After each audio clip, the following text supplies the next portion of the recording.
Bismillahirrahmanirrahim. Welcome to Philip Virtual Academy. Grammar lesson number 6. आज हम सीखेंगे फ्यूचर कंटिन्यूअस टेंस के बारे में, ठीक है.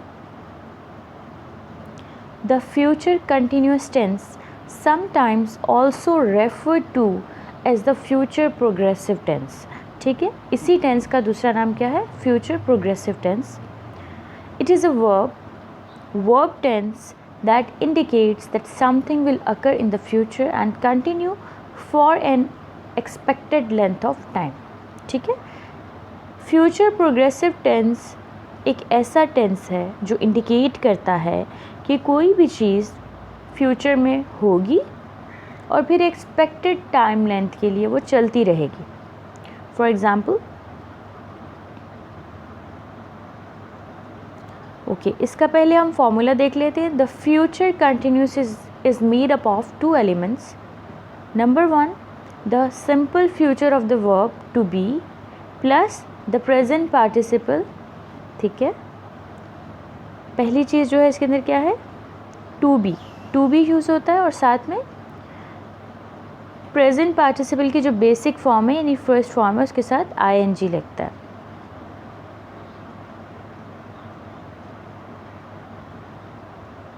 जैसे फॉर एग्ज़ाम्पल आपके पास एग्ज़ाम्पल है, सबसे पहले सब्जेक्ट आ गया फॉर्मूले के मुताबिक, फिर क्या आ गया? टू बी आ गया और फिर प्रेजेंट पार्टिसिपल के साथ ing आ गया.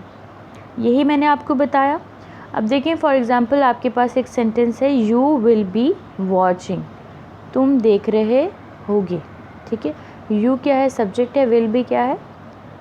टू बी, विल बी की जगह इस्तेमाल हो रहा है. और वॉचिंग या आई विल बी स्टेइंग. तो जो इस तरह की स्ट्रक्चर होती है, आई will be doing this, I will be doing that, you will be doing that, ये सब प्रेजेंट फ्यूचर कंटिन्यूस में इस्तेमाल होते हैं.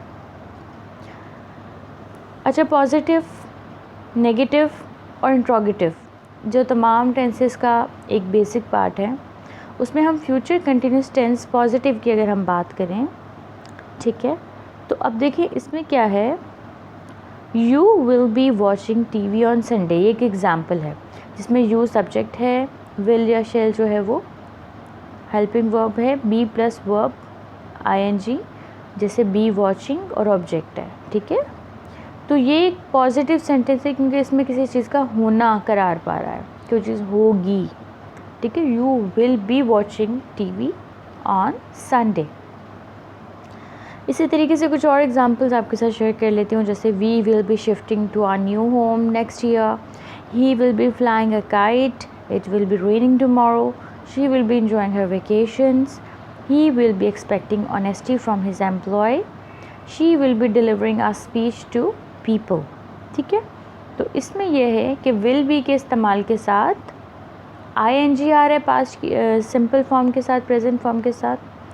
तो इस तरह से ये फॉर्मुलेट हो रहा है. इसमें हम किसी चीज़ की निशानदेही कर रहे हैं कि वो हो रहा होगा. ठीक है, अब बात करते हैं फ्यूचर कंटिन्यूस टेंस की नेगेटिव पार्ट की. अगर हम नेगेटिव पार्ट को देखें तो सेम फार्मूला है जो मैंने आपको पहले अफर्मेटिव पार्ट का बताया. बस इसमें देखेंगे कि सब्जेक्ट उसी तरह है, विल और शैल उसी तरह से है, बी ing, लेकिन बी से पहले नॉट लग जाएगा. यहाँ पे क्या एक इजाफा है कि यहाँ पर विल या शेल के बाद नॉट लगेगा. ठीक है, और बाकी सब एज इट इज़ है. जैसे let's say he will not B washing your clothes. ठीक है, तो यहाँ पर अगर अफर्मेटिव इसको कर दें तो क्या हो जाएगा? ही will B washing your clothes. और इसको नेगेटिव कह रहे हैं तो ही will not B washing your clothes. Negative sentences की हम बात करते हैं तो इसकी एग्जांपल्स देख लेते हैं. He will not be shifting to a new home next year, he will not be flying a kite. ये वो तमाम सेंटेंसेस जो आपने अफर्मेटिव में एग्जांपल्स देखी थी, उसी को अब नेगेटिव में कन्वर्ट कर दिया गया. It will not be raining tomorrow, she will not be enjoying her vacations, he will not be expecting honesty from his employees, she will not be deserving a speech to people. अब हम last जो उसका paradigm है interrogative, उसकी बात कर लेते हैं. इंट्रोगेटिव जो कि सवालिया जुमले होते हैं तो हम क्या करते हैं, सिंपली विल को शुरू में ले आते हैं, बाकी फॉर्म उसकी सेम रहती है। जैसे will you helping the people, will you be helping the people, यहाँ पे बी भी आएगा। Will you be helping the people, ठीक है, ये एक एग्जाम्पल हो गई। इसकी फर्दर एग्जाम्पल्स हम देख लेते हैं। Will we be shifting to a new home next year, will he be flying a kite, will it be raining tomorrow, will she be enjoying her vacations, will he be expecting honesty from his employees, will she be delivering a speech to people। तो आपने देखा वही sentences थे जो हमने पहले affirmative में देखे, फिर उन्हीं को हमने नेगेटिव में कन्वर्ट किया, फिर उन्हीं को हमने विल को शुरू में लाकर इंट्रोगेटिव में कन्वर्ट किया, तो वो सवालिया जुमले बन गए।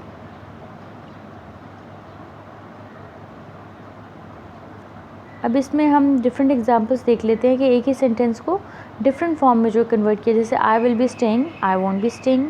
वोंट आपको पता है किसकी कॉन्ट्रैक्टेड फॉर्म होती है, विल नॉट की। Will I be staying, won't I be staying, ठीक है। नेगेटिव इंट्रोगेटिव भी बना सकते हैं जिसमें विल के साथ नॉट का इजाफा हो जाता है। You will be staying, you won't be staying, you will be staying, won't you be staying, ठीक है। अफर्मेटिव में क्या आ गया, ही विल बी स्टेइंग। नेगेटिव में क्या आ गया, he won't be staying. Interrogative में आ गया विल ही बी स्टेइंग, ठीक है। नेगेटिव इंट्रोगेटिव में क्या आ गया, वोंट ही बी स्टेइंग, ठीक है। इसी तरह से अफर्मेटिव में ये एक ही सेंटेंस को सब्जेक्ट चेंज कर रहे हैं बार बार, ठीक है। जैसे अब इसमें हम सेकंड लास्ट की एग्जांपल लेते हैं। वी विल बी स्टेइंग, इसका नेगेटिव क्या होगा, वी वोंट बी स्टेइंग। इसी का इंट्रोगेटिव क्या होगा, विल वी बी स्टेइंग। इसी का नेगेटिव क्या होगा, won't we be staying, and so on. It's very simple. Affirmative में क्या होगा, नेगेटिव में नॉट आ जाएगा विल के बाद, इंट्रोगेटिव में विल शुरू में चला जाएगा, नेगेटिव इंट्रोगेटिव में विल नॉट शुरू में आ जाएगा, ठीक है।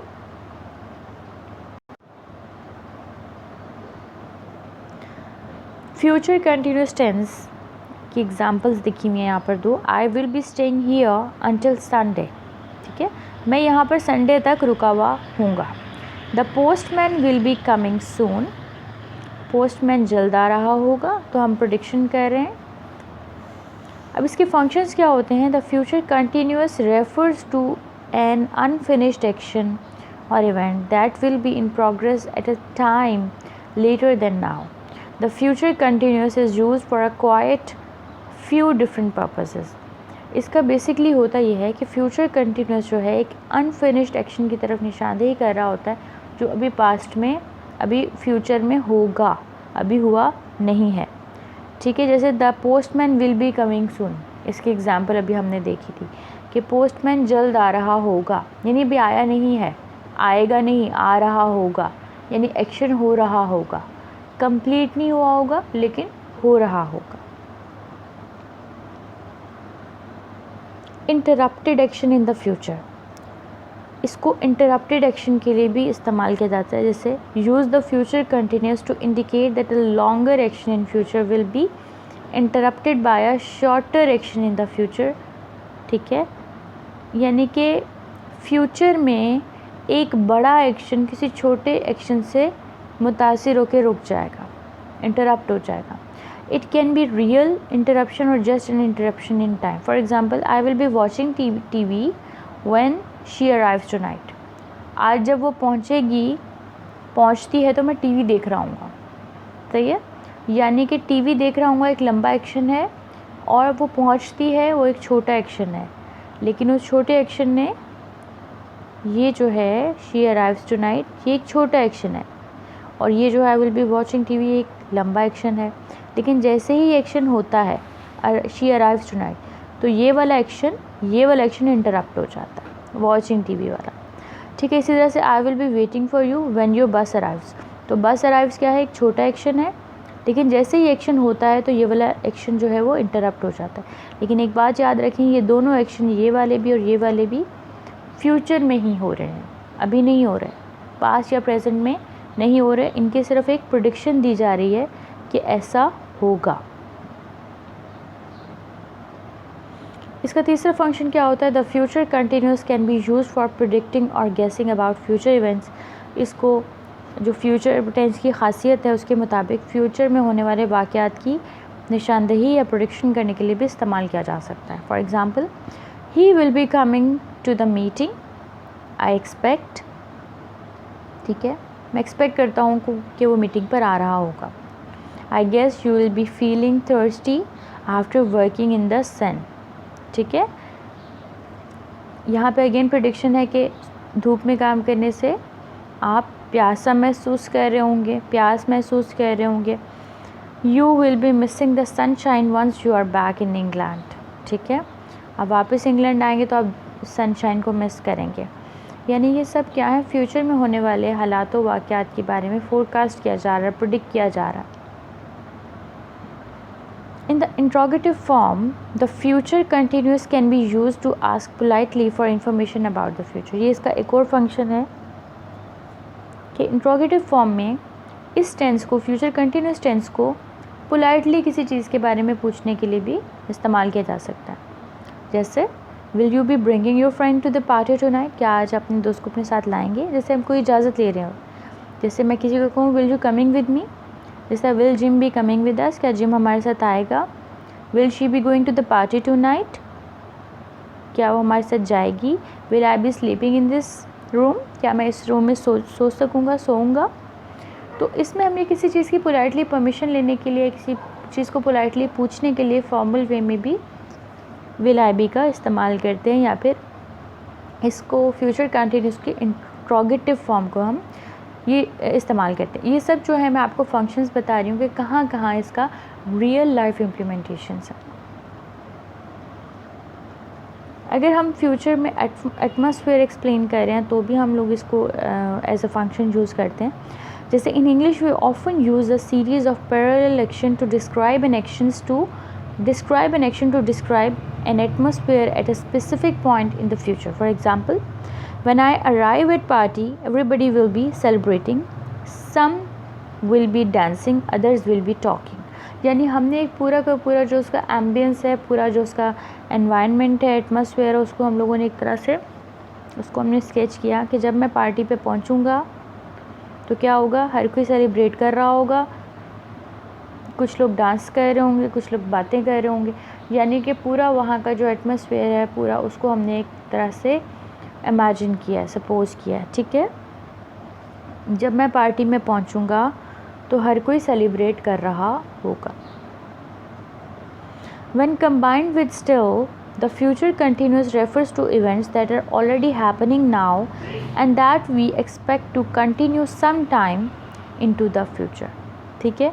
जब इसको स्टिल के साथ एक वर्ड स्टिल का एडिशन यहाँ पे कर देते हैं, आपने देखा होगा अक्सर जगह पे स्टिल पढ़ा होगा, तो फ्यूचर कंटिन्यूस टेंस रेफ़र करता है इवेंट्स को जो कि ऑलरेडी हो रहे हैं लेकिन वो कंटिन्यू रहेंगे फ्यूचर में। For example, in an hour I still be ironing my clothes, ठीक है, 1 घंटे तक मैं अपने कपड़े इस्त्री कर रहा हूँ। स्टिल से मुराद ये है कि काम शुरू हो चुका है अभी प्रेजेंट में, लेकिन ये फ्यूचर में जारी रहेगा फ़िलहाल। Tomorrow he will be still suffering from his cold, यानी कि अभी भी वो सफ़र कर रहा है लेकिन वो कल तक भी सफ़र करता रहेगा। Next year she still be wearing a size 6, ठीक है। Won't stock prices will be falling in the morning, unfortunately sea levels will still be rising in 20 years, यानी कि सी लेवल अभी भी राइज़ कर रहा है और 20 ईयर्स तक राइज़ करता रहेगा। यानी एक एक्शन जो अभी भी जारी है लेकिन फ्यूचर में भी जारी रहेगा एक स्पेसिफाइड टाइम तक, तो उसको हम फ्यूचर कंटिन्यूस टेंस के ज़रिए से उसको एक्सप्रेस करते हैं। अब हम बात कर लेते हैं पैरेलल एक्शन की। When you use the future continuous with 2 actions in same sentences, it expresses the idea that both actions will be happening at the same time.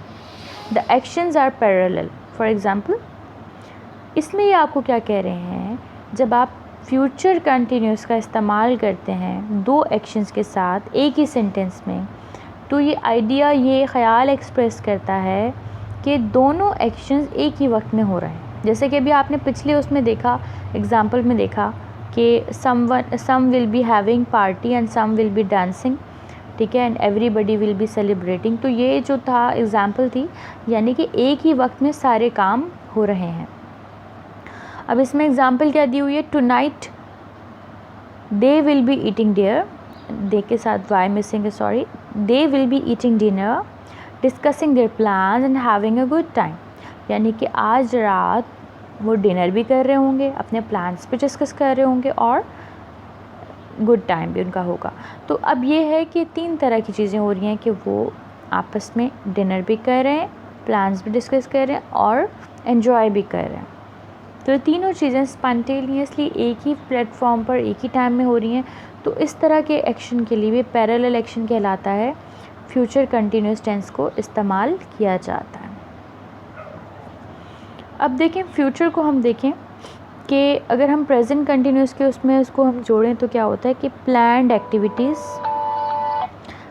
Activities जो कि ऑलरेडी अरेंज्ड हों, ठीक है, उसमें हम प्रेजेंट कंटिन्यूस के tense sense में लेते हैं। अगर हम गोइंग टू की बात करें तो जो फ्यूचर प्लान्स, ये हमने आपको याद है कि जब फ्यूचर सिंपल पढ़ा था आपने, तो आपने देखा था फ्यूचर कंटिन्यूस में आपने देखा था कि प्रेजेंट कंटिन्यूस वो होता है कि जो प्लान्ड एक्टिविटीज़ होती हैं जो कि ऑलरेडी अरेंज हुई होती हैं, उसको कहते हैं।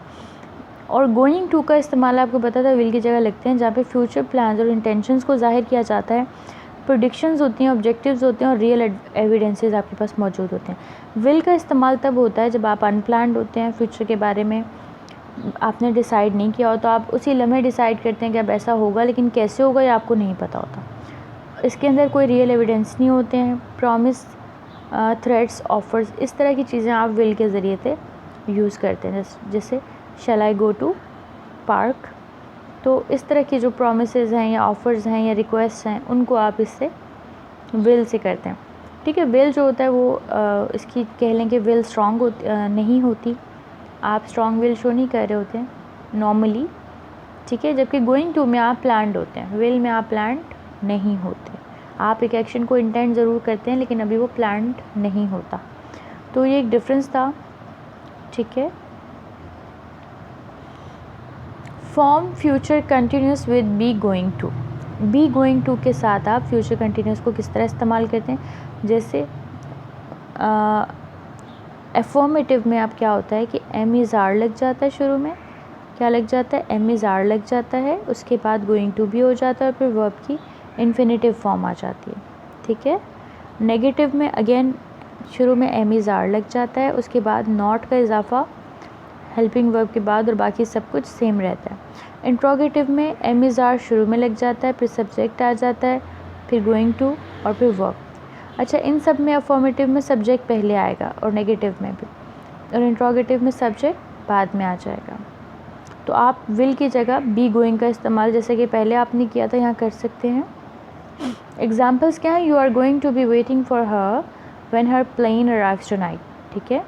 You are going to be, हम इसको ऐसे कह रहे हैं ना, you will be waiting for, हम इस तरह कहते आए हैं ना फ्यूचर कंटिन्यूस, लेकिन यहाँ पे बी गोइंग का मैंने आपको कॉन्सेप्ट समझाया कि जब आप किसी चीज़ के लिए प्लान होंगे, ये वाकई हो जाएगी और इसी तरह से हो जाएगी, तो आप बी गोइंग का इस्तेमाल कर सकते हैं। जैसे you are going to be waiting for her when her plane arrives tonight, ठीक है। You are not going to be waiting for her, इसी को नेगेटिव बना लिया, when her plane arrives tonight. Are you going to be waiting for her when her plane arrives tonight. तो एक ही sentence की 3 तरह की वो फॉर्म्स हैं, नेगेटिव, इंट्रोगेटिव और अफर्मेटिव। तो उसमें आपने देखा सिंपली आपने विल को गोइंग टू से चेंज कर दिया, एक्सचेंज कर दिया, स्वैप कर दिया, लेकिन उसमें थोड़ा सा ज़्यादा स्पेसिफिकेशन आ गई कि अब आपके एक्शन होने के चांसेस ज़्यादा स्पेसिफाइड हैं। हमेशा याद रखें, it is possible to use either will और be going to create the future continuous with little differences and meanings. इसके थोड़े थोड़े डिफरेंसेस होते हैं जो मैंने आपको बताए। Exercise, this time next year I live in London, इसमें क्या आप कहेंगे, this time next year I will be living in London. They will be running for about 4 hours, she will be studying at the library tonight, या she is going to study, they will be attending your concert on Friday. Unfortunately, I will be working on my essay, so I won't be able to watch the match. तो it's very simple. इस तरह की बहुत सारी exercises और worksheets आपको already दे दी जाएंगी जिनको आप प्रैक्टिस करेंगे, जिससे आपकी कह लें कि ये जो कॉन्सेप्ट है ये टेंसेस का स्ट्रेंथन होगा and it is a must because practice makes a man perfect. ये बात हमेशा याद रखिएगा। अभी आप इन चीज़ों को देख रहे हैं, समझ रहे हैं, आपको समझ आ रही हैं, लेकिन अगर आप खुद प्रैक्टिस नहीं करते हैं या इन्हीं चीज़ों को अपनी रोज़मर्रा की ज़िंदगी में इम्प्लीमेंट नहीं करते हैं तो डेफ़िनेटली आप उस तरह से इसको याद नहीं रख पाएंगे। ठीक है, इस टेंस में फ्यूचर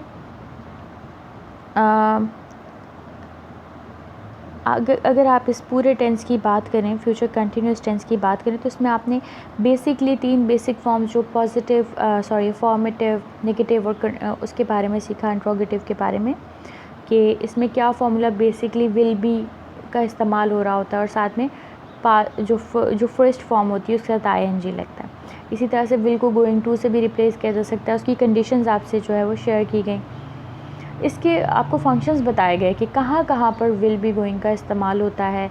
स्पेसिफाइड टाइम में एक एक्शन जो शुरू हुआ, ठीक है, लेकिन अभी तक ख़त्म नहीं हुआ, उसकी भी मैंने स्पेसिफिकेशन बताया कि कभी प्रेडिक्ट करने के लिए, कभी पैरेलल एक्शन के लिए, बहुत सारे एक्शंस एक ही वक्त में हो रहे होते हैं। ठीक है, तो इस तरह से इसको इस्तेमाल किया जाता है। आपने डेली कन्वर्सेशन में ये जुमले बहुत दफ़ा सुने होंगे, लेकिन अब आपको एग्जैक्टली पता चल गया कि इसकी ग्रामर की रूट्स क्या हैं। ठीक है, इनको आपने रियल ग्राउंड्स में कब इस्तेमाल करना है। इस तरह से ये होता है कि आप लोग ज़्यादा कॉन्फिडेंट हो जाते हैं। आखिर में कोट शेयर करना चाहूँगी, let's go invent tomorrow rather than worrying about what happened yesterday. ठीक है, जाएं और कल को इन्वेंट करें इसके बजाय कि जो कल हो गया, जो गुजर गया, उसके बारे में परेशान हो। तो you are already doing this by attempting this course. इस कोर्स को लेकर आप डेफिनेटली ये चीज़ प्रूव कर रहे हैं कि you are committed to yourself, you are committed to your tomorrow. ठीक है, आप अपने कल के बारे में ऑलरेडी सोच रहे हैं। There are so many other people जो इस वक्त ये नहीं कर रहे होंगे। तो आप उन 1% लोगों में से हैं जो उन लोगों से अलग हैं, उस भीड़ से अलग हैं, जो कि अपने होने वाले बीते हुए कल के बारे में सोच सोच के परेशान होते हैं, एंजाइटी, स्ट्रेस का शिकार होते हैं। और आप उन लोगों में से हैं, चंद गिने चुने लोगों में से, जो कि अपने कल के बारे में सोचते हैं और उसको बेहतर बनाना चाहते हैं। Happy learning, all the best, thank you.